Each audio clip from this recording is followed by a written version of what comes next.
Hello and good morning students. तो आज के लेक्चर में हम लोग देखने वाले हैं loss of biodiversity, species extinction. Species कैसे एक्सटिंक्शन हो रहे हैं या क्या क्या main reason, main factors, main causes हैं इनके एक्सटिंक्ट होने के पीछे। आज हम लोग बेसिकली इसी के बारे में पढ़ेंगे। लास्ट क्लास में जैसे रिवेट पॉपर हाइपोथेसिस के थ्रू या उसकी मदद से हमने ये जानने की कोशिश की थी या हमने ये समझा था कि कैसे हमारे इकोसिस्टम के लिए एक एक स्पीशी या एक एक लिविंग ऑर्गेनिज्म कितना इम्पॉर्टेंट है, और अगर एक कंपोनेंट भी हमारे इकोसिस्टम से अगर हट जाए, एक्सटिंक्ट कर जाए, तो वो हमारे इकोसिस्टम के लिए कितना नुकसानदायक हो सकता है। हम लोग एग्जाम्पल लेते हैं फिलहाल के लिए एक एक्वेरियम का। आप सभी ने देखा होगा कहीं ना कहीं एक्वेरियम।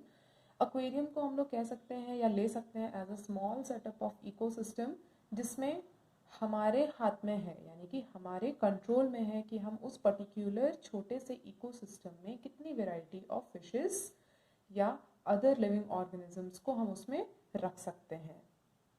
हमारे इस एक्वेरियम में, या जिसको हम कह सकते हैं एक एक्वाटिक एनवायरनमेंट, इसमें हम वैरायटी ऑफ फिशेस को रख सकते हैं। नाउ सपोज कि एक एक करके हम फिशेस को बाहर निकालना शुरू करें, तो अगर हर रोज़ हम एक फ़िश को फ़िश टैंक से, इस एक्वेरियम से बाहर निकालेंगे, तो जैसे जैसे दिन बीतता जाएगा क्या होगा, हमारा टैंक एम्प्टी हो जाएगा, खाली हो जाएगा। यानी कि एक तरह से हम ये कह सकते हैं कि हमने इस पर्टिकुलर इकोसिस्टम को स्पॉइल कर दिया, या इस पूरे इकोसिस्टम को हमने डिस्टर्ब कर दिया।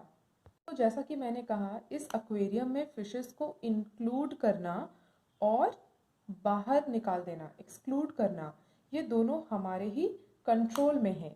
लेकिन जब हम नेचुरल इकोसिस्टम की बात करते हैं, तब क्या स्पीशीज़ के एक्सटिंक्शन और स्पीशी के इंट्रोडक्शन, क्या ये दोनों चीज़ें हमारे कंट्रोल में हो सकती हैं या हमारे कंट्रोल में है? तो हमारे प्लैनेट अर्थ में नंबर ऑफ इकोसिस्टम प्रेजेंट है, बहुत सारे इकोसिस्टम प्रेजेंट है, और हम हमेशा अपडेटेड रहते हैं आर्टिकल्स के थ्रू, न्यूज़ के थ्रू, कि बहुत सारे ऐसे स्पीशीज़ हैं जो क्या हो रहे हैं, एक्सटिंक्ट हो रहे हैं, वो पूरी तरह से लुप्त होते जा रहे हैं। तो जैसा कि मैंने आपसे पूछा कि क्या प्लैनेट लेवल पर, ग्लोबल लेवल पर इकोसिस्टम में disturbance, inclusion and exclusion of variety of species, क्या वो हमारे हाथ में है या नहीं? तो डेफिनेटली ये भी हमारे हाथ में है। सपोज एक फॉरेस्ट है और उसमें लायन की स्पीशी है, तो ये हमारे हाथ में है ना। अगर हम सारे लायंस को शूट आउट कर दें, एक भी लायन ना बचा रहे, तो हम क्या कह सकते हैं कि लायन की एंटायर स्पीशी क्या हो गई, लुप्त हो गई। लेकिन अगर हम उसको कंजर्व करते हैं, तो वो अपने नेचुरल हैबिटेट में क्या करेगा, रिप्रोड्यूस करेगा, अपने यंग वंस को प्रोड्यूस करेगा, और उनकी स्पीशी या उनकी तादाद क्या होगी, उनका नंबर क्या होगा, वो इंक्रीज कर जाएगा उस पर्टिकुलर इकोसिस्टम में। तो ये भी हमारे हाथ में ही है। एक बार एक पर्टिकुलर स्पीशी ऑफ ऑर्गेनिज्म अगर एक्सटिंक्ट कर गया, अगर लुप्त हो गया, तो हम कभी भी उसको ब्रिंग बैक नहीं कर सकते, हम उसको वापस से नहीं ला सकते। लेकिन ये हमारे हाथ में ही है कि हम किन तरीकों से अपने बायोडाइवर्सिटी को, अपने इकोसिस्टम में जो वैरायटी ऑफ ऑर्गेनिजम्स है, वैरायटी ऑफ स्पीशीज है, उसको कैसे बचा सकते हैं। अब हम जानने की कोशिश करेंगे कि कौन से वो वेरियस फैक्टर्स हैं या कॉजेज हैं जो कि रिस्पॉन्सिबल हैं स्पीशीज के एक्सटिंक्शन के। सबसे पहला फैक्टर या सबसे पहला कॉज हम यहाँ पे देखते हैं, लॉस ऑफ हैबिटेट।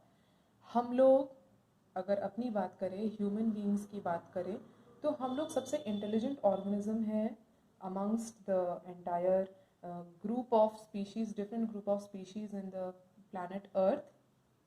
हमारे पास एडवांस्ड नॉलेज है, इसीलिए हम क्या कर पाए, हम अपने आप को बहुत ज़्यादा एडवांस्ड कर पाए दूसरे एनिमल्स के कंपैरिजन में। लेकिन हर ऑर्गेनिज्म का जो बेसिक नीड होता है वो एक ही है। जैसे कि हमें भी रहने के लिए क्या चाहिए, घर चाहिए, एक स्पेसिफिक बाउंड्री चाहिए जिसके अंदर हम अपने आप को क्या फील कर सकें, प्रोटेक्टेड एंड सेफ फील कर सकें।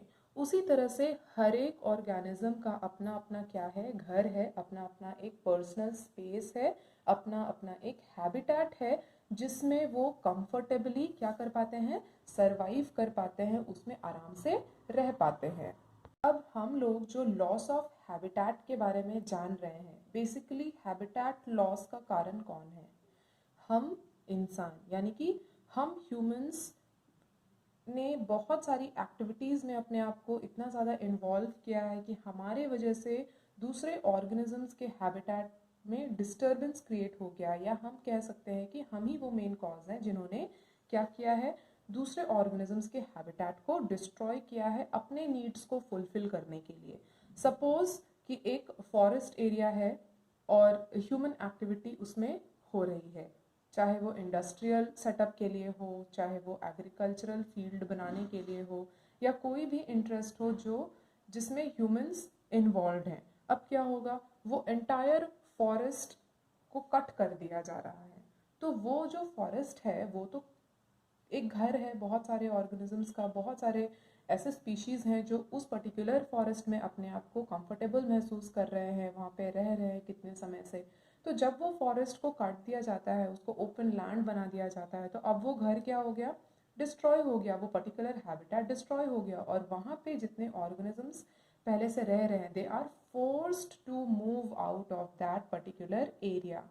जबरदस्ती उनको उस पर्टिकुलर एरिया से, उनके अपने घर से ही उनको क्या कर दिया जा रहा है, बेघर कर दिया जा रहा है। अब ये चले जाएंगे दूसरे एरियाज में जो उनका अपना खुद का नहीं है, उनका कंफर्ट जोन नहीं है, तो बहुत सारे ऑर्गेनिज्म इस चक्कर में भी एक्सटिंक्ट कर जाते हैं, क्योंकि वो उस पर्टिकुलर नए एरिया में सरवाइव नहीं कर पा रहे हैं, या वो हैबिटेट उनको सूट नहीं कर रहा है। इसमें हम लोग इंक्लूड करेंगे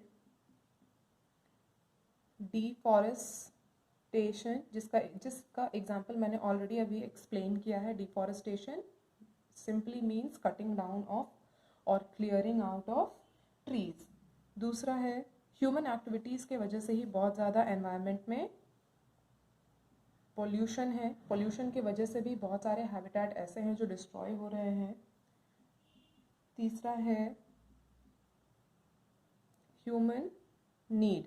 ह्यूमन नीड में बहुत कुछ आ सकता है, जैसे हमें वुड चाहिए, तो वुड के लिए भी हमें क्या करना होगा, लार्ज स्केल में पेड़ों को काटना होगा। एग्रीकल्चर यानी कि हम अपने अपने लिए खाना उगाने के लिए दूसरे के हैबिटेट को नष्ट कर रहे हैं। एनिमल रेयरिंग, ये भी हो गया ह्यूमन नीड के लिए, अपने कंजम्पशन के लिए या अपने कमर्शियल पर्पस के लिए हम लार्ज स्केल में एक पर्टिकुलर स्पीशी ऑफ ऑर्गेनिज्म को रेयर कर रहे हैं। उसके लिए भी हमें ओपन लैंड, ओपन एरिया चाहिए। तो वो open land, open area create करने के लिए भी हम किसी ना किसी के हैबिटेट को डिस्ट्रॉय कर रहे हैं।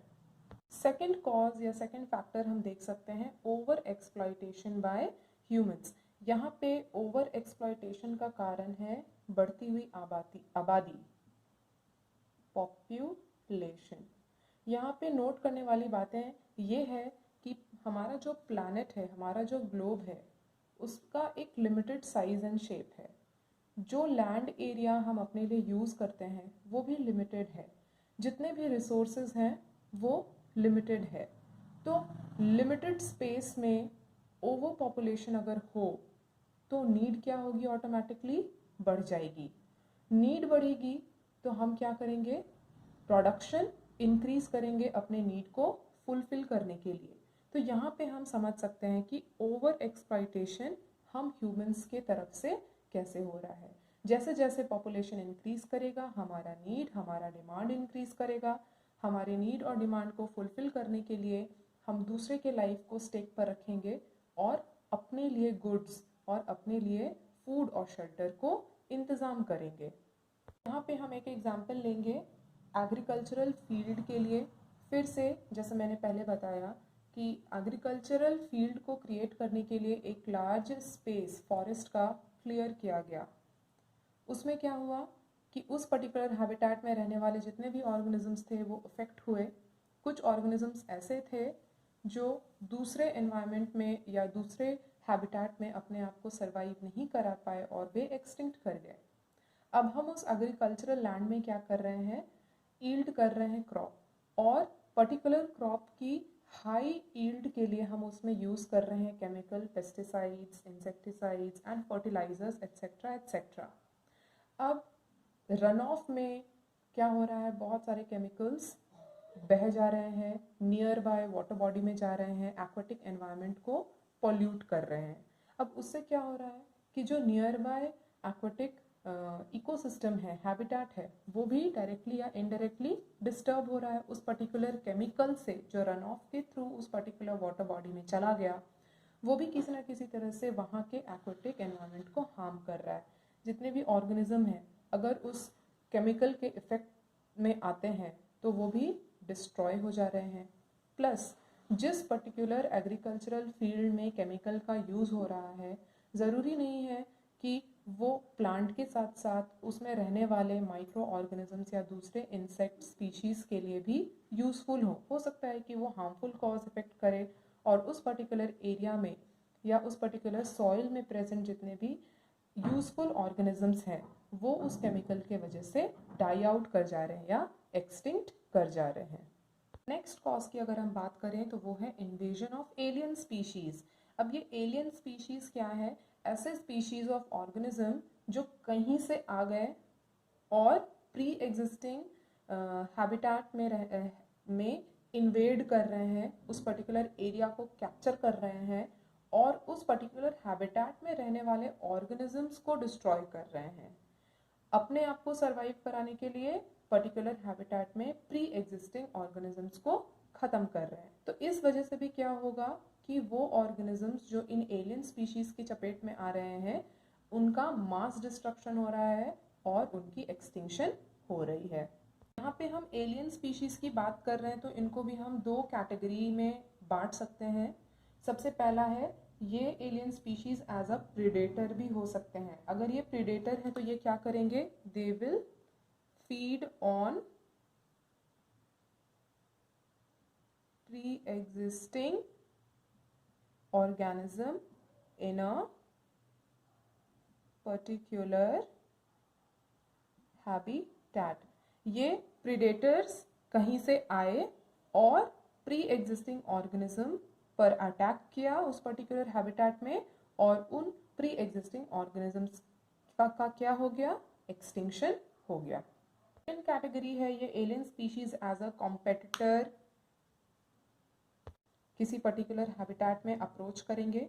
अब कॉम्पिटिटर का मतलब जैसे हमारा कोई कॉम्पिटिटर है वो हमसे compete करेगा किसी पर्टिकुलर रेस में, है ना। तो एक हैबिटेट में सपोज पहले से कुछ ऑर्गेनिज्म प्रेजेंट है, वहाँ पे भी लिमिटेड रिसोर्सेज है जिसपे वे फीड कर रहे हैं। अब अगर कोई alien species as a competitor उस पर्टिकुलर हैबिटेट में आ जाए और उन ऑर्गेनिजम्स के साथ वहाँ रहने लगे तो क्या होगा, पॉपुलेशन इंक्रीज हो गया डिफरेंट टाइप ऑफ स्पीशीज का, फूड सोर्स एक ही है, रिसोर्स एक ही है जिसपे वो फीड कर रहे हैं। तो अब खाने के लिए क्या होगी, लड़ाई होगी, कंपटीशन होगी। और ये जो एलियन स्पीशीज है अगर ये मच मोर स्ट्रॉन्गर है प्री एग्जिस्टिंग ऑर्गेनिज्म के कंपैरिजन में तो वो क्या करेंगे, वो फूड रिसोर्स पर को ज़्यादा यूटिलाइज करेंगे और जो प्री एग्जिस्टिंग ऑर्गेनिज्म है वो रन शॉर्ट करेंगे फूड का, उनको फूड की अवेलेबिलिटी नहीं हो पाएगी और इस वजह से भी वो क्या करेंगे, एक्सटिंक्ट करते चले जाएंगे, वो डाई आउट करते चले जाएंगे। लास्ट कॉज या फैक्टर जो स्पीशीज एक्सटिंक्शन के लिए जिम्मेदार है वो है को एक्सटिंक्शन।